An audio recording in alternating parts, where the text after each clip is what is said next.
Assalamualaikum warahmatullahi wabarakatuh. Perkenalkan, nama saya Fala Siva Puspitaningrum dengan NIM akhir 144. Saya di sini akan menjawab soal ujian akhir semester pada mata kuliah Metodologi Studi Islam. Adapun saya akan menjawab jawaban pertanyaan soal nomor 1, yaitu tentang perbedaan antara pendekatan budaya, antropologis, dan sosiologis. Nah, menurut saya itu sebenarnya punya perbedaan pada fokusnya, tapi semuanya sama-sama itu membuat kita lebih paham bagaimana Islam dijalankan dalam kehidupan nyata.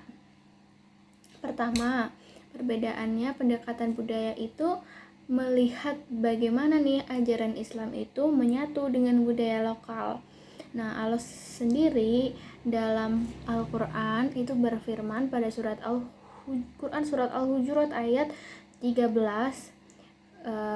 dikatakan bahwa kalau manusia diciptakan berbeda-beda suku dan bangsa supaya saling kenal, bukan saling menyalahkan.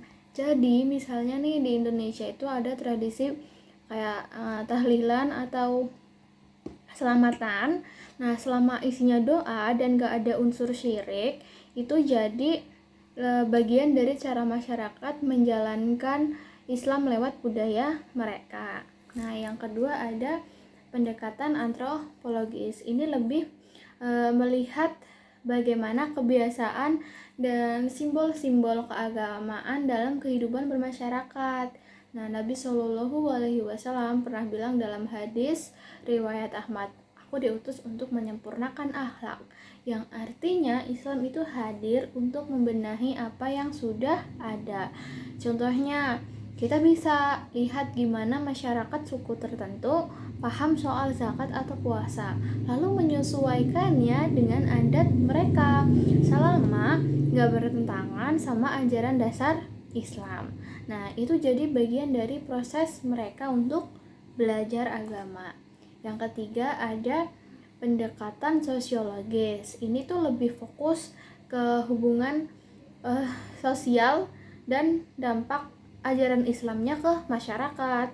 Ada ditulis dalam Quran surat Al-Maidah ayat 2, Allah memerintahkan kita buat tolong-menolong dalam kebaikan. Nah, contohnya masjid itu bukan cuma tempat sholat, tapi juga tempat berbagi, belajar bareng, mengaji, bahkan membantu warga yang membutuhkan. Nah, itu adalah bukti bagaimana Islam itu bisa mengatur kehidupan sosial.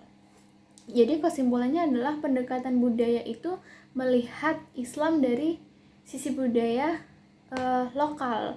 Nah, pendekatan antropologis fokus pada perilaku dan adat manusia. Kalau pendekatan sosiologis itu membahas hubungan sosialnya dalam masyarakat.